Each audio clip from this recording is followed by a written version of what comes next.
Bismillahirrahmanirrahim. Assalamualaikum warahmatullahi wabarakatuh. Innal hamdalillah nahmaduhu wa nasta'inuhu wa nastaghfiruh wa na'udzubillahi min syururi anfusina wa min sayyiati a'malina may yahdihillahu fala mudhillalah wa man yudlil fala hadiyalah. Asyhadu an la ilaha illallah wahdahu la syarikalah wa asyhadu anna Muhammadan abduhu wa rasuluh. Ya ayyuhalladzina amanu taqullaha haqqa tuqatih wa la tamutunna illa wa antum muslimun. Ya ayyuhan nasu taqu rabbakumul ladzi khalaqakum min nafsin wahidah wa khalaqa minha zawjaha wa batha minhuma rijalan katsiran wa nisaa'a. Wattaqullaha allazi tasaaluna bihi wal arham. Innallaha kana 'alaikum raqiba. Ya ayyuhalladzina amanu taqullaha wa qulu qawlan sadida yuslih lakum a'malakum wa yaghfir lakum dzunubakum wa may yuti'illah wa rasulahu faqad faza fawzan 'azima. Amma ba'du fa inna khairal kalami kalamullah wa khairal hadi hadi Muhammad sallallahu alaihi wasallam wa sarral umur muhdatsatuha fa inna kulla muhdatsatin bid'ah wa kulla bid'atin dhalalah wa kulla dhalalatin finnar. Saudara yang dirahmati Allah, kita lanjutkan pelajaran berikutnya tentang syarah Nabawiyah ini ya. Sebelumnya kita sudah bacakan tentang tahapan kedua, yaitu berdakwah dengan terang-terangan ya. Di antaranya itu perintah untuk menampakkan dakwah ya. Kemudian berdakwah di kalangan kaum kerabatnya. Terus berdakwah atau diumumkan di Bukit Sofa, menyampaikan yang hak secara terang-terangan dan sikap kaum musyrikin terhadapnya. Kemudian sidang majelis membahas upaya menghalangi jemaah haji agar tidak mendengarkan dakwah Rasulullah ya. Ini dipimpin oleh Walid ya, Al-Walid. Tapi di sini terjadi keputusannya adalah dengan cara menekan dengan hinaan, dengan cacian ya, mengintimidasi lah istilahnya gitu ya, dengan perkataan yang katakannya gila lah, dukun lah, penyihir lah ya, tapi tidak berhasil. Kemudian mereka membuat metode baru dengan sidang majelis mereka juga, yaitu dengan cara menyiksa para yang mengikuti ajaran Nabi kita Muhammad SAW ya, seperti Bilal dan yang lain-lainnya banyak ya yang disiksa. Kemudian banyak juga yang disiksa itu para budak-budak, kemudian dibeli oleh Abu Bakar As-Siddiq ya. Macam-macam penindasannya itu sudah ada di sirah ke-9 ya, sirah ke-9. Sekarang kita masuk lanjutannya, yaitu sikap kaum musyrikin terhadap Rasulullah dan utusan Quraisy menghadap Abu Thalib, serta kaum Quraisy mengultimatum Abu Thalib ya.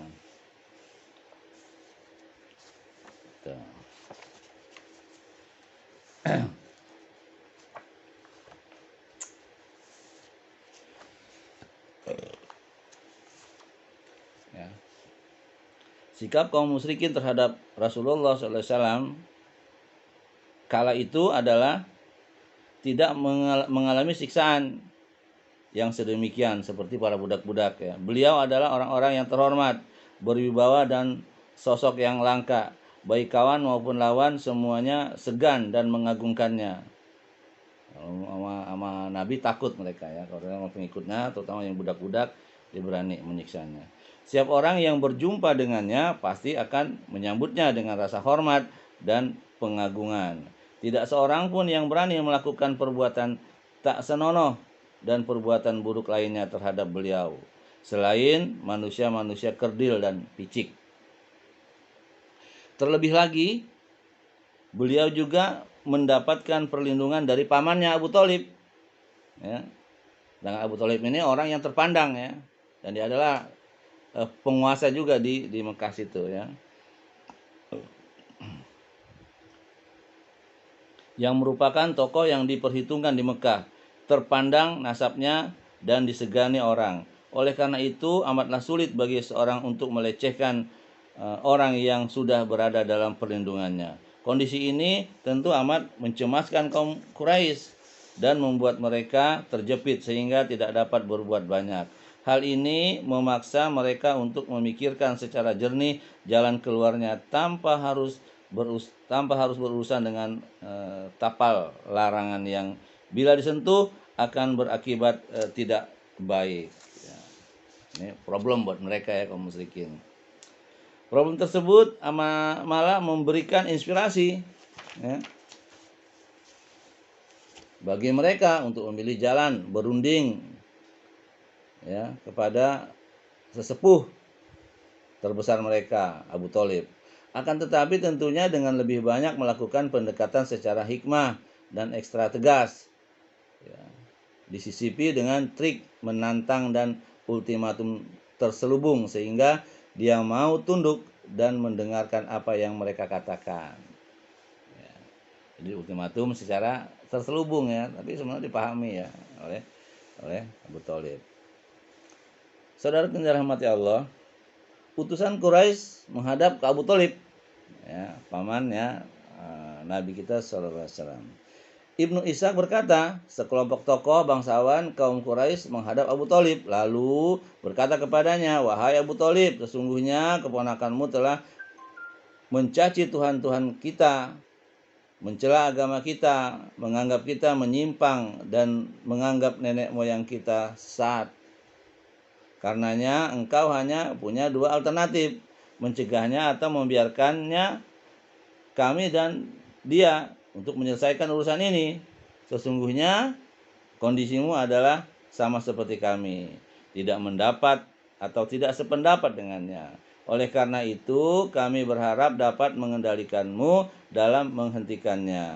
Ya, dapat mengandalkan Abu Thalib maksudnya ya, bisa mencegahnya ponakannya tersebut berdakwah. Kemudian Abu Thalib berkata kepada mereka dengan tutur kata yang lembut dan menjawab dengan jawaban yang halus dan baik. Setelah itu mereka pun akhirnya undur diri. Sementara itu Rasulullah SAW tetap melakukan aktivitas seperti biasanya, menampakkan agama Allah dan mengajak manusia kepadanya. Ini ada dalam kitab Ibnu Hisham ya, halaman 265. Saudaraku rahmat Allah, akan tetapi orang-orang Quraisy tidak dapat berlama-lama sabar manakala melihat Rasulullah SAW terus-menerus melakukan aktivitas dan dakwahnya. Bahkan hal itu semakin membuat mereka mempersoalkan dan saling memprovokasi hingga pada akhirnya mereka memutuskan untuk menghadap Abu Thalib sekali lagi ya. Kali ini dengan cara yang lebih kasar dan keras dari sebelumnya ya.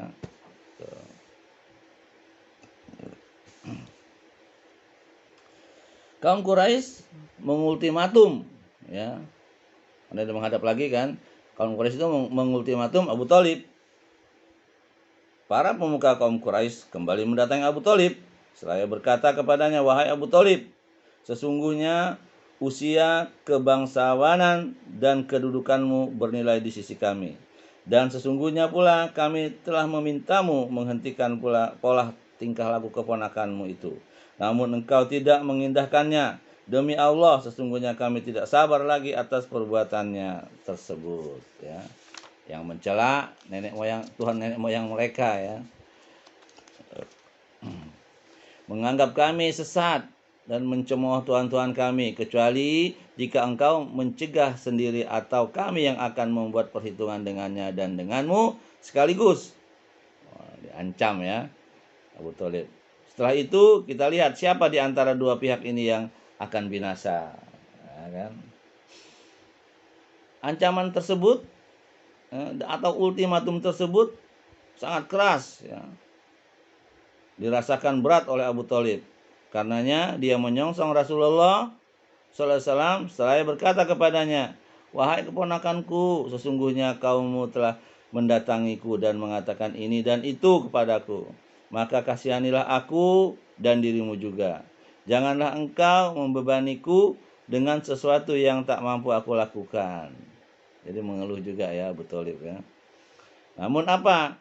Rasulullah SAW mengira bahwa dengan ini pamannya telah menghentikan pembelaannya dan tak mampu lagi melindungi dirinya. Maka beliau pun menjawab, "Wahai pamanku, demi Allah, andai kata mereka meletakkan matahari di tangan kananku dan bulan di tangan kiriku agar aku meninggalkan urusan ini, niscaya aku tidak akan meninggalkannya hingga Allah memenangkannya atau aku binasa karenanya." Jawaban Nabi Muhammad SAW tegas pada pamannya ya. Aku tidak akan meninggalkannya dakwah ini walaupun matahari di tangan kananku, bulan di tangan kiriku. Kalau engkau tidak mau membantuku, aku akan jalan sendiri. Ya, seperti itu dan bersama Allah.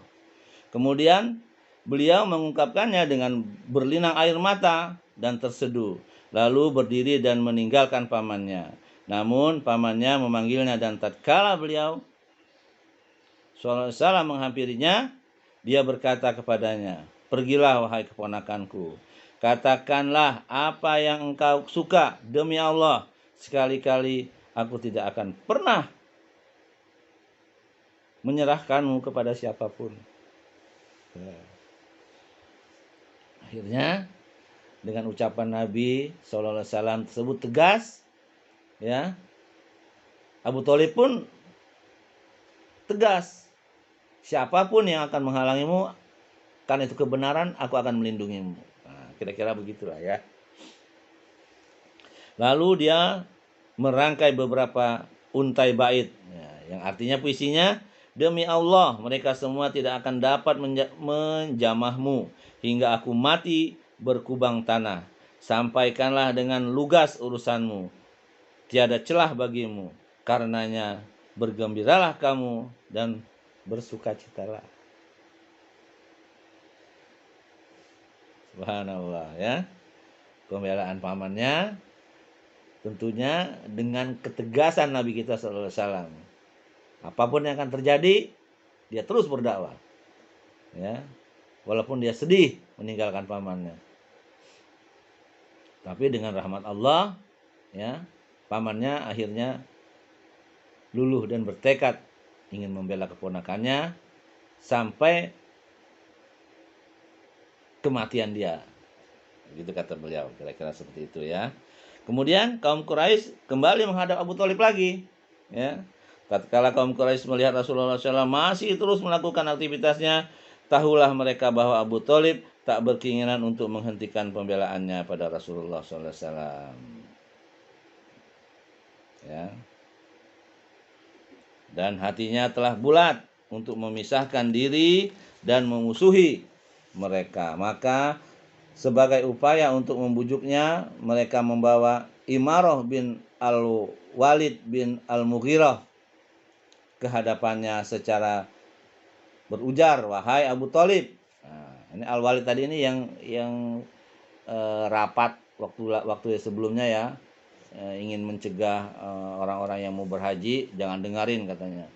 Ucapan Muhammad itu dusta lah, macam tukang sihir lah, yang menindas juga orang-orang yang mengikuti agama Muhammad SAW. "Wahai Abu Thalib, sesungguhnya ini ada seorang pemuda yang paling gagah dan tampan di kalangan kaum Quraisy. Ambillah dia dan engkau boleh menjadi penanggung jawab dan pembelanya. Jadikanlah dia sebagai anakmu, maka dia jadi milikmu. Lalu serahkan kepada kami keponakanmu yang telah menyelisih agamamu dan agama nenek moyangmu itu, mencerai-beraikan persatuan kaummu dan menganggap sesat mereka agar kami dibunuh.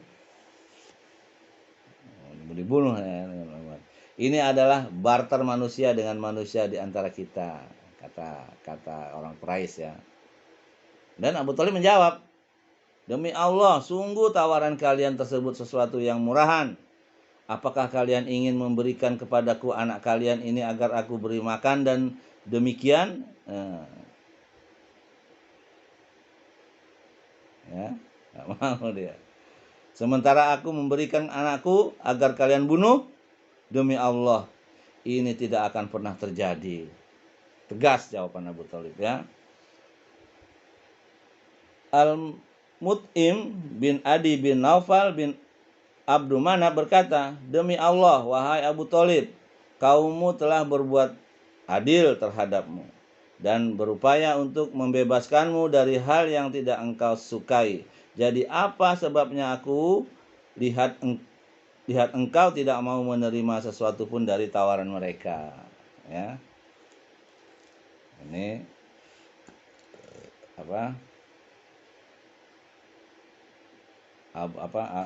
Mut'in ini Al-Mut'in ya, Al-Mut'in bin Adi bin Nufal ini ya, bin Abdul Manaf juga ya, masih saudara sebenarnya mereka ini, masih saudara. Kenapa nggak mau menerima? Kalau itu lebih bagus buatmu katanya. Kemudian Abu Thalib menjawab, demi Allah, kalian bukannya berbuat adil terhadapku, akan tetapi engkau telah bersepakat menghinakanku dan mengkonfrontasikanku dengan kaum Quraisy. Karenanya lakukanlah apa yang ingin kalian lakukan. Manakala kaum Quraisy gagal dalam perundingan tersebut dan tidak berhasil membujuk Abu Thalib untuk mencegah Rasulullah SAW berdakwah dan menghentikan laju dakwahnya tersebut kepada Allah, maka mereka pun memutuskan untuk memilih langkah yang sebelumnya telah berupaya mereka hindari, dan mereka pun mereka jauhi ya, mereka hindari dan mereka jauhi karena khawatir akan akibat serta implikasi, yaitu langkah mencelakakan Rasulullah ya. Dia nggak mau sebenarnya ya hindari itu, tapi ternyata Abu Thalib tetap bersikeras ya, karena pendirian Nabi Muhammad juga. Kalau paman nggak mau membantu aku akan jalan terus karena aku membela agama Allah. Gitu. Ya. Karena sayangnya Abu Thalib tersebut, maka dia terus ya melindungi. Kemudian saudaraku dirahmati Allah, berbagai pelecehan terhadap Rasulullah. Nah, setelah dia nggak mau ya, akhirnya Rasulullah dilecehkan oleh kaum Quraisy.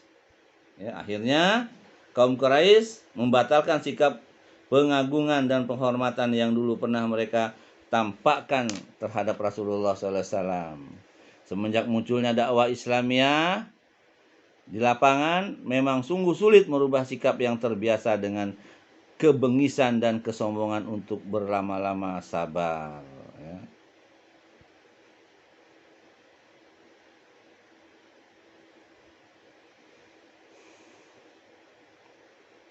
Maka dari itu, saudara dirahmati Allah, mereka mulai mengulurkan tangan permusuhan terhadap Rasulullah SAW.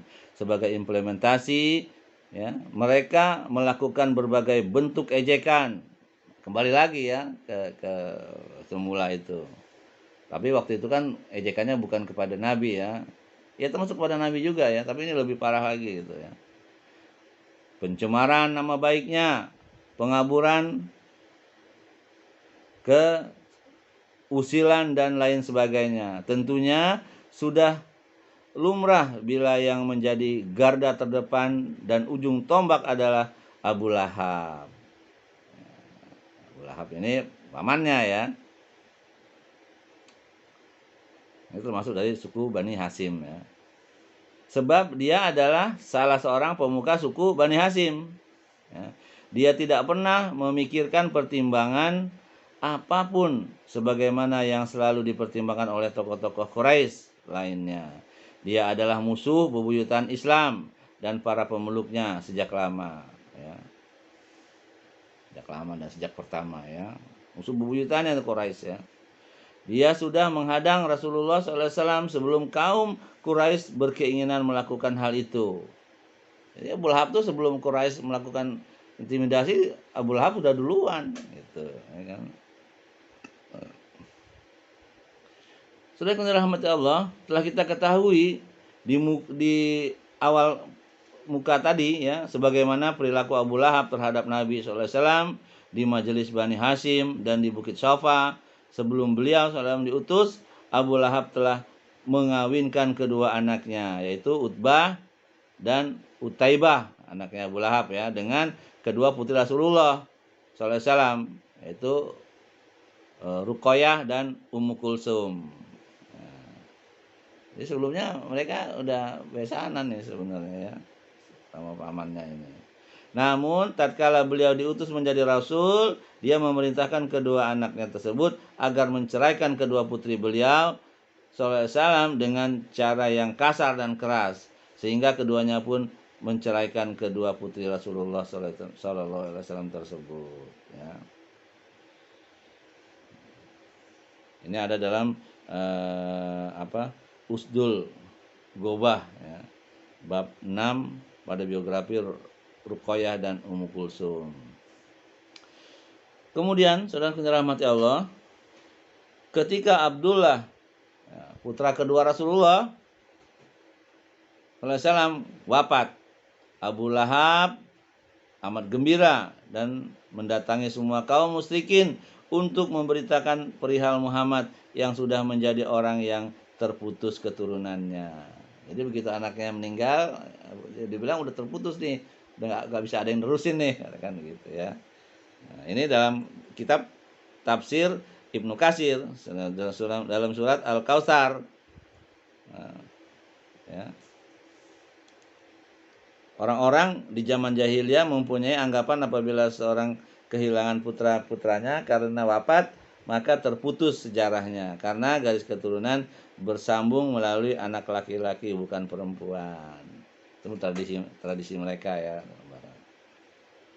Telah disebutkan di atas bahwa Abu Lahab selalu menguntit di belakang Rasulullah SAW saat musim haji dan di pasar-pasar ya, sebagai upaya mendustakannya. Dalam hal ini Tariq bin Abdullah Al-Muharibi meriwayatkan suatu berita yang intinya bahwa yang dilakukannya tidak sekedar mendustakan Rasulullah SAW, akan tetapi lebih dari itu, dia juga memukuli beliau SAW dengan batu hingga kedua tumit beliau berdarah. Alhamdulillah ya. Pamannya sendiri itu kejam ya. Gitu.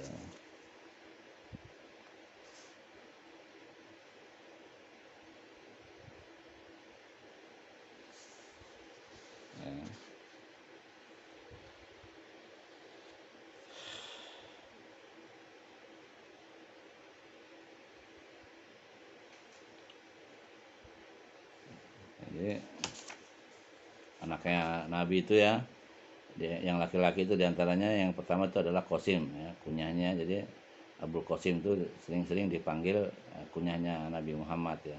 Kemudian yang kedua itu adalah Abdullah tadi ya, putra kedua Nabi. Kemudian Ibrahim ya, putra yang ketiganya. Dan Ibrahim ini dari riwayat lain adalah anaknya Khadijah ya, bukan dari Muhammad SAW.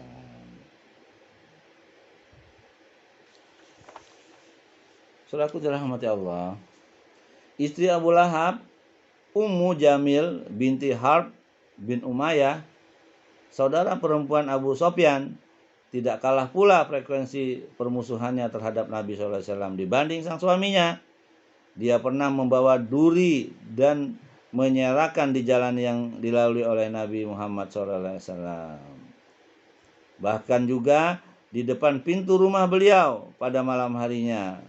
Dia adalah sosok perempuan yang galak, selalu mencari Rasulullah SAW, mengarang berita dusta, dan berbagai isu menyulut api fitnah, serta mengorbankan atau mengobarkan perang, membabi buta terhadap Nabi SAW.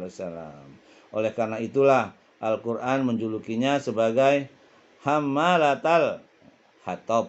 Nah, itu ya. Artinya wanita pembawa kayu bakar ya, Hammalatal Hatab itu ya. Ada surat Al-Lahab ya. Itu julukan istri Abu Lahab. Ketika dia mendengar ayat Al-Quran yang turun mengenai dirinya dan suaminya, dia langsung mendatangi Rasulullah SAW yang sedang duduk-duduk bersama Abu Bakar As-Siddiq di dekat Ka'bah. Tidak lupa dia membawa segenggam batu di tangannya, namun ketika dia berdiri di hadapan keduanya, Allah membutakan pandangannya dari beliau sehingga hanya dapat melihat Abu Bakar. Lantas Dia berkata, "Wahai Abu Bakar, mana sahabatmu itu? Aku mendapat berita bahwa dia telah mengejekku. Demi Allah, ya, andai aku menemuinya, niscaya akan aku lempar mulutnya dengan batu yang ada di genggamanku ini. Demi Allah, sesungguhnya aku adalah seorang penyair." Ya. Kemudian dia menguntai bait syair berikutnya. Ya. Si apa istilah Abu Lahab tadi itu ya, namanya Ummu Jamil binti Harb bin Umayyah. Ya. Syairnya, si tercela yang kami tentang, urusannya yang kami tolak, dinnya yang kami benci. Kemudian dia berlalu setelah berpergian. Beliau berlalu. Setelah kepergiannya, Abu Bakar berkata, "Wahai Rasulullah, tidakkah engkau lihat dia dapat melihatmu?" Beliau menjawab, "Dia tidak dapat melihatku. Sungguh Allah telah membutakan pandangannya dariku." Ya. Ini ada dalam Sirah Ibnu Hisham, ya, halaman 335 dan 336. Ya, luar biasa ya. Itu termasuk mukjizat. Ya. Sebenarnya nih kalau dia dapat hidayah ya, begitu turun surat Al-Lahab itu, harusnya kalau dia masuk Islam, gugur tuh Al-Qur'an ya. Ternyata nggak bisa, harusnya dia kalau dia emang ini apa istilahnya pandai ya, masuk Islam aja. Batal itu Al-Qur'an, tapi Allah tidak redho. Ya. Sehingga malah dia menyerang Nabi kita Muhammad SAW, mengatakan bahwa dia dihina dengan ucapan surat Al-Lahab tersebut, ya. Apa yang dikatakan juga hammalatal hatab, mau kayu bakar ya, gitu. Kemudian tadi juga mukjizat juga, dia nggak bisa melihat, padahal Nabi ada di situ bersama Abu Bakar ya. Gitu. Lagi duduk-duduk ya di situ. Saudara yang dirahmati Allah, Abu Bakar Al-Bazzar meriwayatkan kisah di atas. Di dalam riwayat itu disebutkan bahwa ketika dia, maksudnya Ummu Jamil tadi ya, berdiri di hadapan Abu Bakar, dia berkata, "Wahai Abu Bakar, sahabatmu ini telah mengejek kami." Abu Bakar menjawab, "Tidak, demi Rob bangunan ini," maksudnya demi Ka'bah ya, demi Rob bangunan Ka'bah ini ya, "dia tidak pernah berbicara dengan merangkai syair ataupun melantunkannya." Dia menjawab, "Sungguh engkau selalu membenarkan Muhammad." Marah ya si Ummu Jamil tadi ya, atau istrinya Abu Lahab, laknatullah. Demikianlah yang dilakukan oleh Abu Lahab ya. Padahal dia adalah paman beliau sallallahu alaihi wasallam, sekaligus tetangganya, karena rumahnya juga berdekatan ya, menempel dengan rumah beliau. Sama seperti tetangga-tetangga beliau yang lain yang selalu mengganggu beliau di saat beliau sedang berada di rumahnya. Ya. Saudara yang dirahmati Allah, kemudian Ibnu Ishaq berkata, mereka yang selalu mengganggu Rasulullah SAW saat beliau berada di rumahnya adalah Abu Lahab, yang pertama ya, Al-Hakam bin Abi Al-As bin Umayyah. Ya. Ini masih ada kaitannya dengan Ummu Jamil binti Harb ya, bin Umayyah juga itu ya. Uqbah bin Abi Mu'id, kemudian Adi bin Hamra As-Saqafi dan Ibnu Al-Asda Al-Huzali, semuanya adalah tetangga-tetangga beliau, namun tak seorang pun di antara mereka yang nantinya masuk Islam, kecuali Al-Hakam bin Abi Al-As. Dia adalah ayah dari Khalifah Bani Umayyah, Marwan bin Al-Hakam ya. Si Adi tadi ya.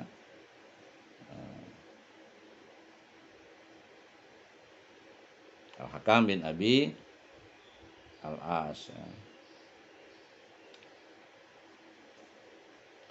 Setelah seorang di antara mereka ada yang melempari beliau dengan rahim kambing saat beliau tengah melakukan sholat, Ya. Yang lain lagi pernah memasukkan bangkai tersebut ke dalam periuk milik beliau yang terbuat dari batu. Ketika sedang dipanaskan, hal ini membuat Rasulullah SAW memasang penghalang dari batu agar dapat terlindungi dari mereka. Manakala beliau tengah melakukan sholat, ya, apabila mereka melemparkan kotoran tersebut kepada Rasulullah SAW, beliau membawanya keluar dan meletakkannya di atas sebatang ranting. Kemudian berdiri di depan pintu rumahnya, beliau berseru, "Wahai Bani Abdi Manaf, ya, tetangga-tetangga macam apa yang begini kelakuannya?" Kemudian barang tersebut beliau lempar ke jalan.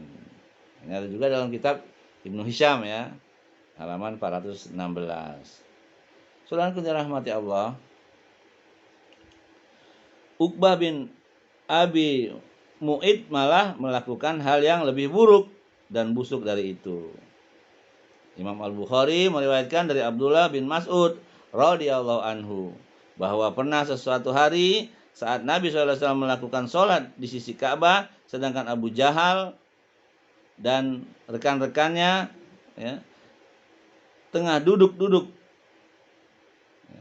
Sebagian mereka berkata kepada sebagian yang lain, "Siapa di antara kalian yang punya keberanian membawa kotoran onta Bani Fulan lalu menumpahkannya ke punggung Muhammad saat dia sedang sholat atau sedang sujud?"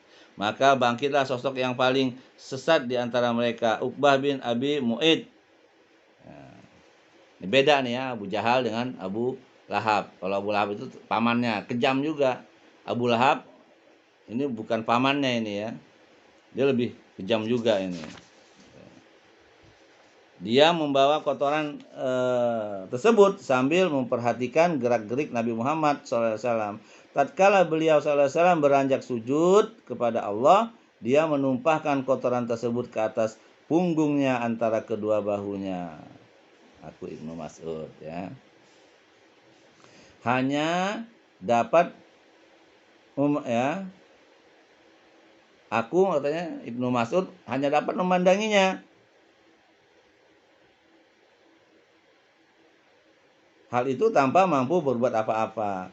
Andai saja saat itu aku mempunyai kekuatan, andai saja aku mempunyai kekuatan.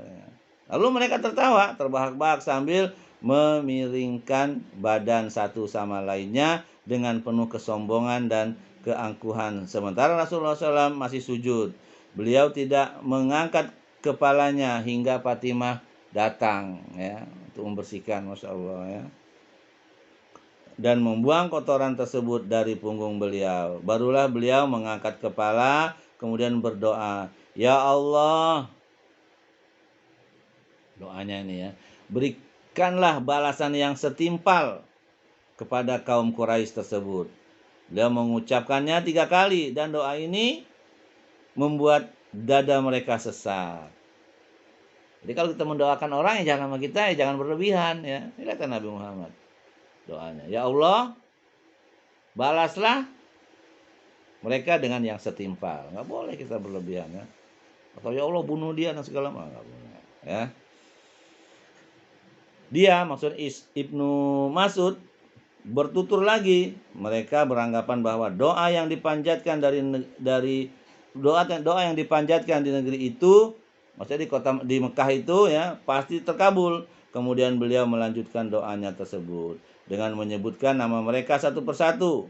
Ya Allah, binasakanlah Abu Jahal, Utbah bin Rabi'ah, So'ibah bin Rabi'ah, Al-Walid bin Utbah, Umayyah bin Khalaf, Uqbah bin Abi Mu'id.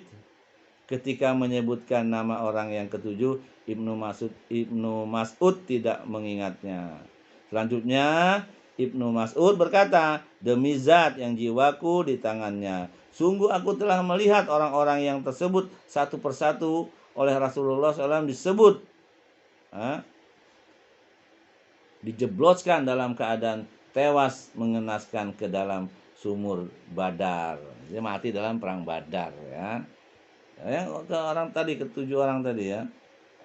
yang satu Abu Jahal, Utbah bin Robi'ah, yang ketiga Sobi'ah bin Robi'ah, yang keempat Al-Walid bin Utbah, yang kelima Umayyah, yang keenam Uqbah bin Abi Mut'i, ya, itu.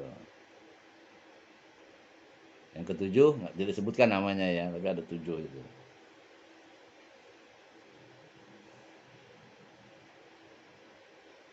Jadi mati tuh Abu Jahal di perang Badar. Nanti ada kisahnya lagi tuh ya, gitu. Karena istrinya dendam ya, Hindun namanya, istrinya Abu Jahal tuh Hindun. Ya. Adapun nama orang-orang yang ketujuh tersebut sebenarnya adalah Imarah bin Al-Walid. Ya. Ini didapat dari hadis nomor 520, yaitu hadis terakhir dalam kitab As-Shalah.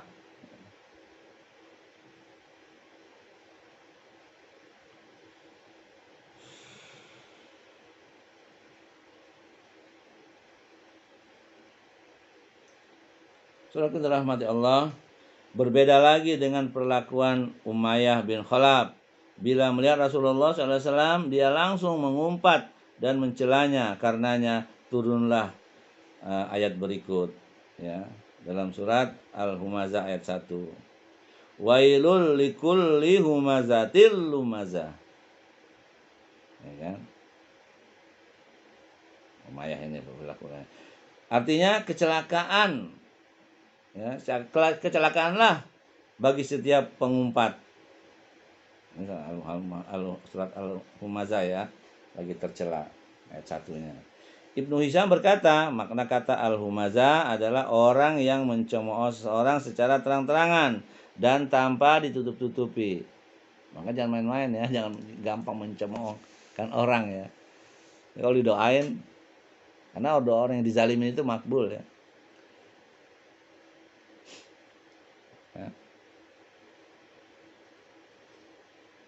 Dan tanpa ditutupi, memain-mainkan kedua tatanya sambil mengedip-ngedipkannya. Sedangkan makna kata al-lumazah adalah orang yang mencela manusia secara sembunyi dan menyakiti hati mereka, ya.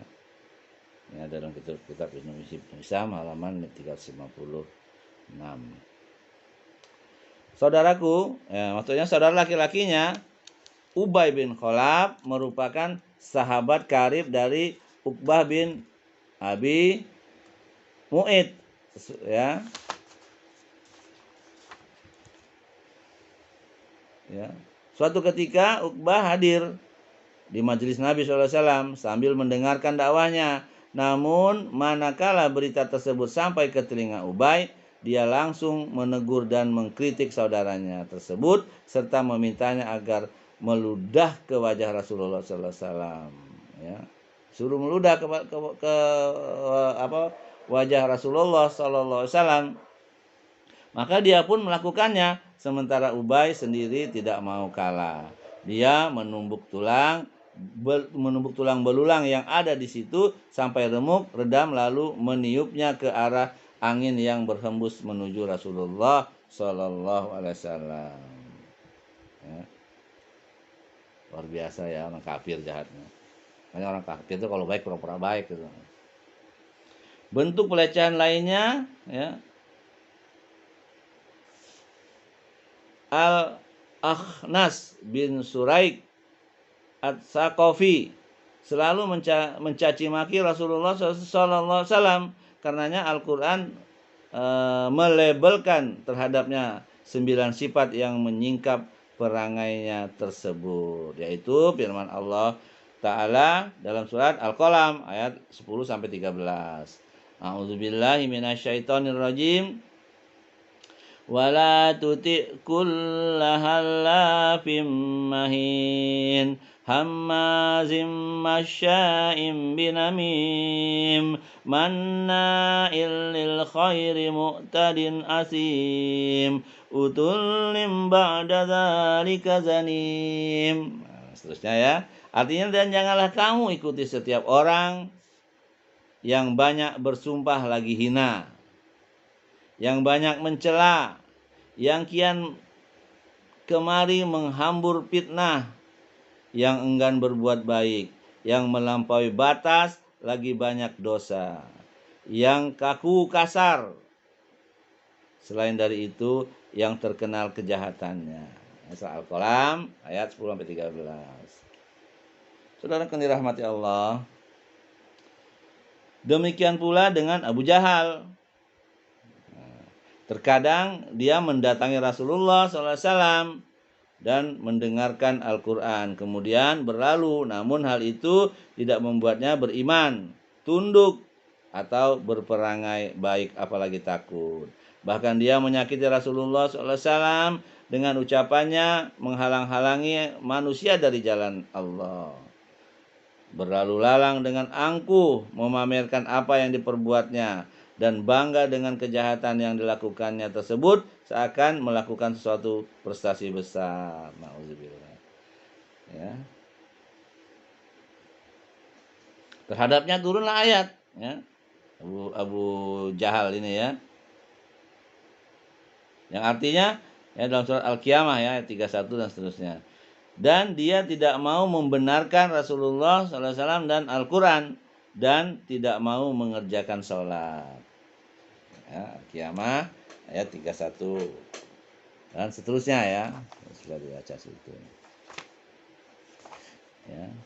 Dia selalu melarang Rasulullah SAW sholat sejak pertama kali melihat beliau melakukannya di Masjidil Haram.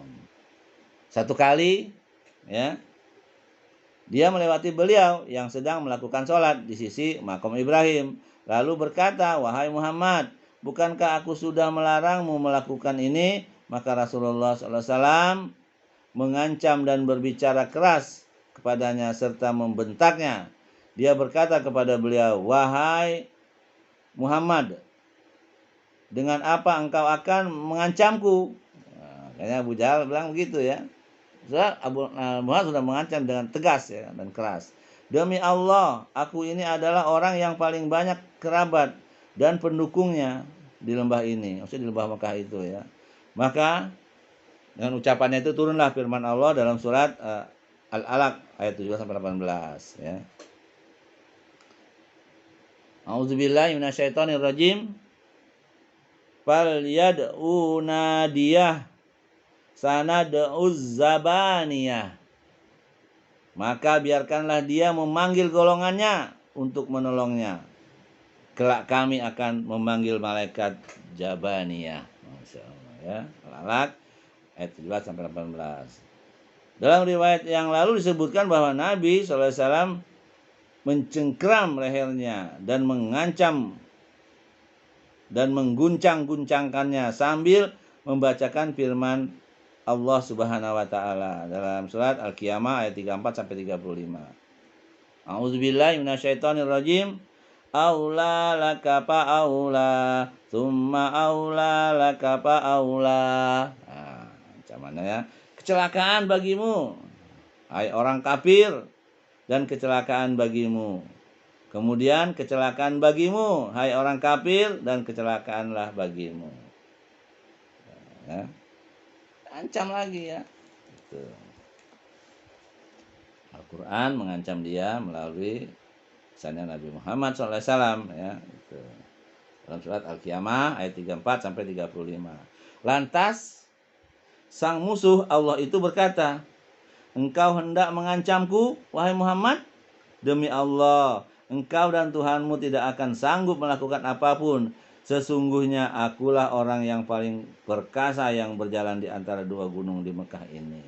Oh, sombong, ya, Abu Jahal, ya.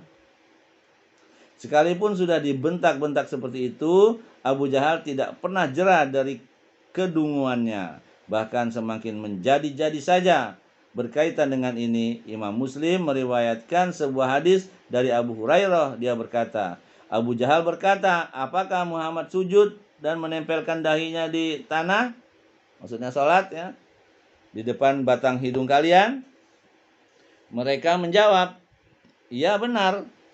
Nah, dia berkata lagi, demi Lata dan Uzza, Abu Jahal, ya, Sungguh aku akan menginjak-injak lehernya dan membenamkan mukanya ke tanah. Ya. Iri sekali, apa urusannya sih ya? Gitu. Kalau dipikir-pikir, kamu nggak mau ikut ya sudah, jangan malah mencegah orang gitu kan. Malah orang mengajak kebaikan malah dicegah. Ya, kalau Abu Jahal harusnya udah lu, kalau lu nggak mau ikutin ajaran Nabi ya sudah, jangan malah menyiksa orang, gitu kan? Ya itulah sifat orang-orang kafir ya, sampai sekarang itu ya, seperti Yahudi itu kan.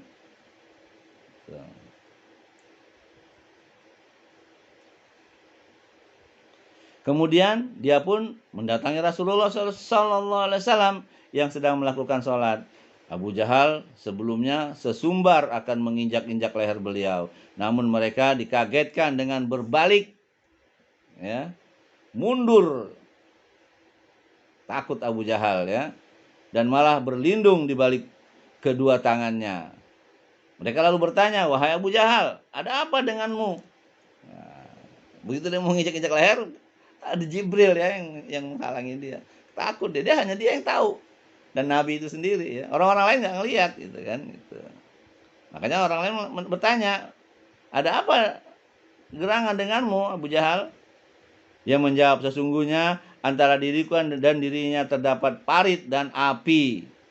Oh, ya kan? Makhluk yang menyeramkan dan memiliki sayap-sayap. Oh, Jibril ya. Gitu ya. Emang maksudnya bisa kebakar dia. Gitu. Kan dia mundur takut ya. Gitu.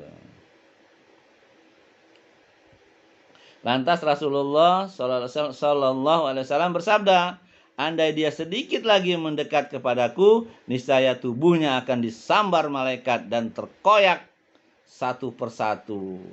Ya, hadis ini riwayat Muslim, di dalam sahihnya Sifatul Munafikin. Ya.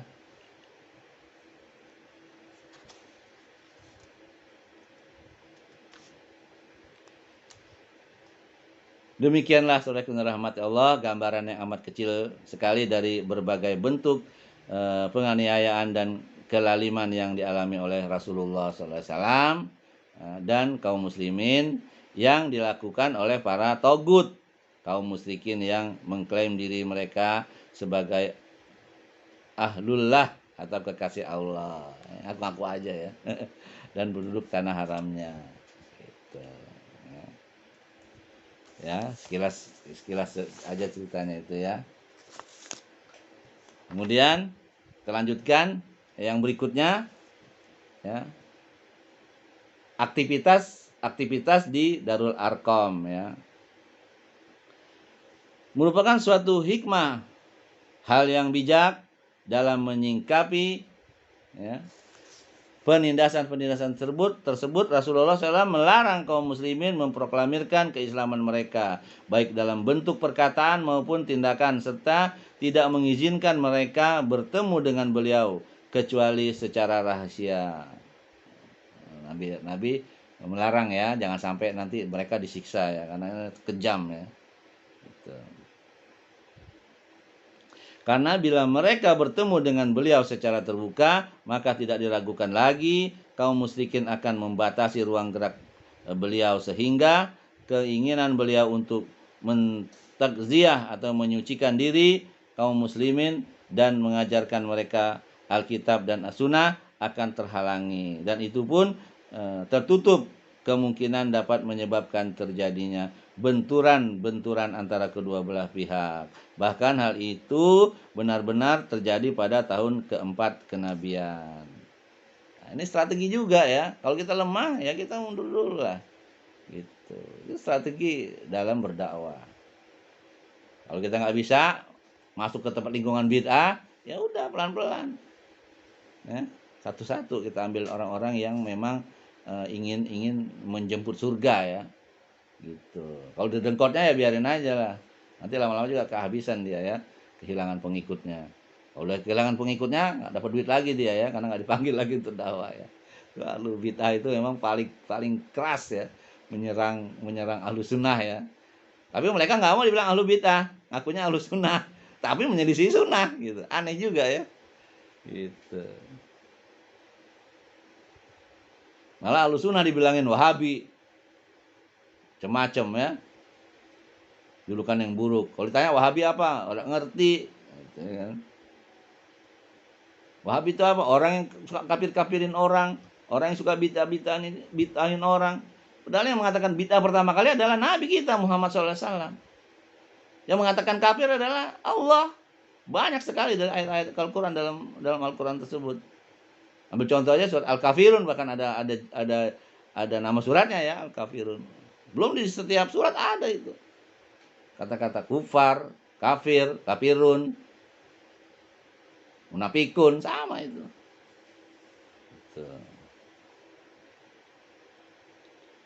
Ya. Jadi Nabi melarang mereka untuk bertemu secara terang-terangan karena akan disiksa. Ternyata juga benar terjadi ya siksaan tersebut pada tahun keempat kenabian, yaitu manakala sahabat-sahabat Rasulullah SAW berkumpul di lereng-lereng perbukitan tempat mereka melakukan sholat secara rahasia. Tiba-tiba hal itu ya, terlihat oleh beberapa orang kafir Quraisy lalu mencaci maki dan memerangi kaum muslimin. Hal ini mengakibatkan Sa'ad bin Abi Waqqas memukul salah satu dari mereka sehingga mengalirlah darahnya ketika itu. Inilah darah pertama yang mengalir dalam Islam ya. Ada dalam kitab, untuk jelasnya ya bisa dicari di kitab Ibnu Hisham ya, halamannya 263. Bisa diketahui akibatnya bila benturan ini berulang kali terjadi dan berkepanjangan, tentunya akan berdampak kepada penghancuran dan pembantaian terhadap kaum muslimin. Oleh karena itu adalah bijak untuk melakukan siasat, ya. Maksudnya sembunyi-sembunyi, ya.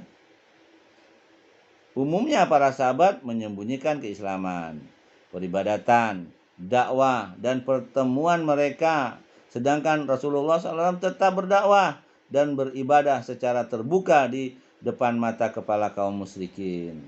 Tidak ada sesuatu pun yang dapat menghalanginya. Namun demikian, beliau tetap melakukan pertemuan dengan kaum muslimin secara rahasia demi kepentingan mereka dan agama Islam. Rumah Al-Arqam ya, bin Abi Al-Arqam Al-Makhzumi terletak di atas Bukit Sofa. Sekarang buat sa'i itu ya, dan terpencil sehingga luput dari intayan mata para togut dan bahan pembicaraan pertemuan-pertemuan mereka, atau tempat-tempat itulah yang dijadikan Rasulullah SAW sebagai pusat dakwah dan pertemuan beliau dengan kaum muslimin ya, di Bukit Sofa ya, karena jauh ya dari Ka'bah itu Bukit Sofa ya. Tuh. Karena terpencil, karena dulu itu kan bukit-bukit ya, kelihatan.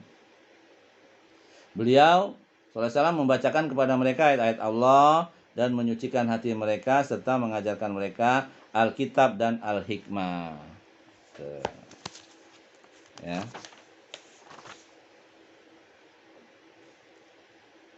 Jadi gitu ceritanya ya.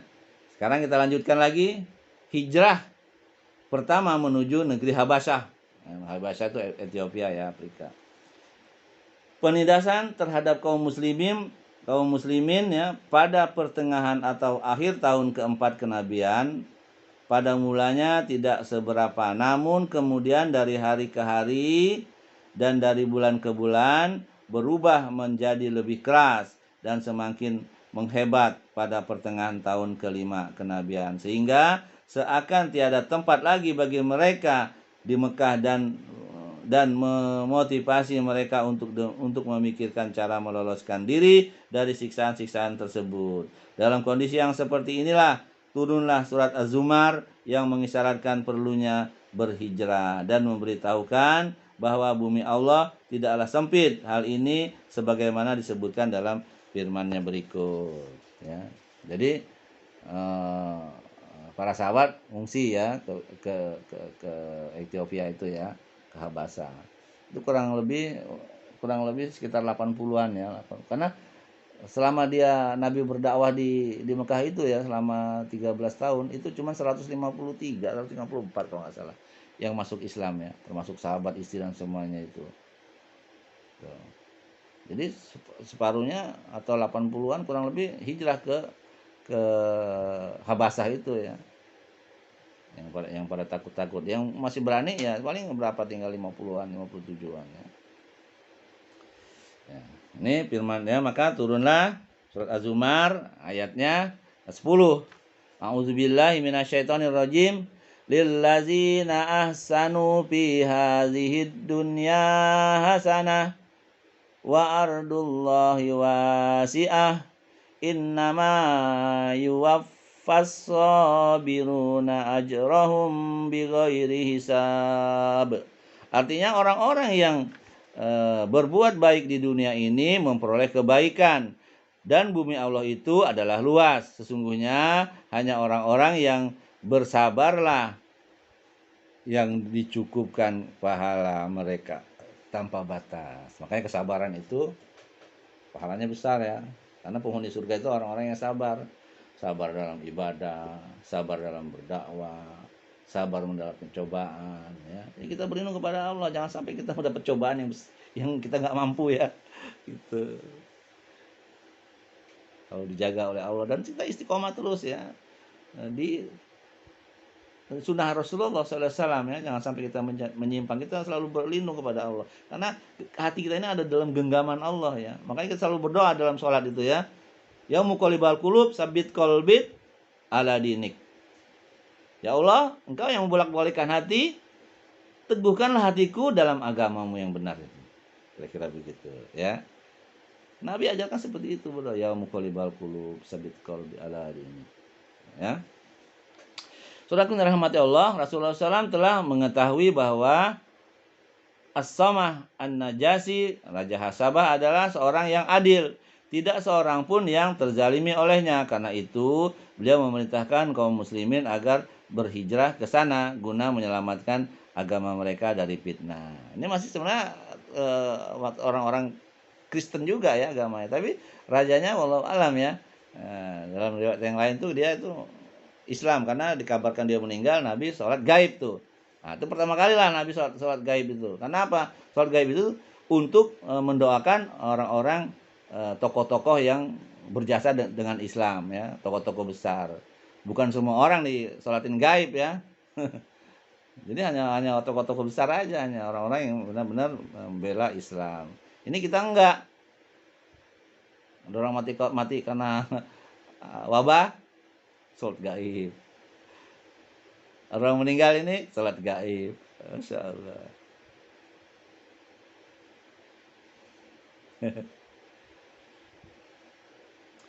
Saudara yang dirahmati Allah, pada bulan Rajab tahun ke-5 kenabian, berhijrahlah rombongan pertama dari kalangan para sahabat menuju negeri Habasah. Rombongan ini terdiri dari 12 orang laki-laki dan 4 orang wanita. Karena yang masih dikit ya. Ya, tapi nanti itu ada kurang lebih 87 itu semuanya itu ada di sana ya. Kemudian Nabi hijrah tuh ke Madinah. Tapi sudah 11 tahun ya. Tahun ke-12 ya. Dikepalai oleh Utsman bin Affan yang membawa serta Ruqayyah ya, anaknya Rasulullah SAW. Kemudian Rasulullah SAW bersabda tentang keduanya, sesungguhnya mereka berdua adalah keluarga pertama yang berhijrah di jalan Allah setelah apa yang pernah dilakukan oleh Nabi Ibrahim dan Lut. Nabi juga berhijrah ya dari Mesir, Palestina, Mekah ya.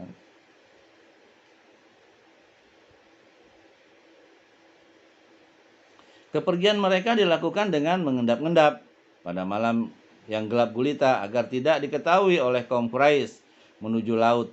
Kemudian mengarah ke pelabuhan Sa'ibah. Ternyata takdir mereka sejalan dan seiring dengan itu, di mana ketika itu ada 2 buah kapal dagang yang akan berlayar menuju Habasyah. Dan mereka pun ikut serta bersamanya. Kaum Quraisy akhirnya mengetahui hal itu, lalu menelusuri jejak perjalanan kaum muslimin, akan tetapi tatkala mereka sampai di tepi pantai, kaum muslimin telah bertolak dengan aman. Akhirnya kaum muslimin menetap di Habasah dan mendapatkan sebaik-baik perlindungan. Begitu ceritanya ya. Itu saja yang bisa saya sampaikan. Ya, nanti akan kita lanjutkan ya kisahnya, yaitu diantaranya kisah sujudnya kaum musyrikin bersama-sama kaum muslimin ya, dan para sahabat yang berhijrah. Kemudian juga ada hijrah kedua, tadi ada hijrah pertama ya, kemudian ada hijrah kedua Habasah yang lanjutannya nanti ada kurang lebih 87 lah ya, ada di sana itu sampai Nabi hijrah ke Madinah ya. Mudah-mudahan ya apa yang saya sampaikan ini akan menjadi ilmu yang bermanfaat untuk kita, untuk antum semua ya, sehingga akan menjadi amal baik di akhirat kelak ya, sehingga kita makin mencintai Rasulullah karena perjuangannya sangat berat dan dia sangat menyayangi umatnya ya sampai akhir hayatnya. Adapun yang benar itu datang dari Allah, yang salah itu datang dari diri saya sendiri karena kebodohan saya, karena minim ilmu saya.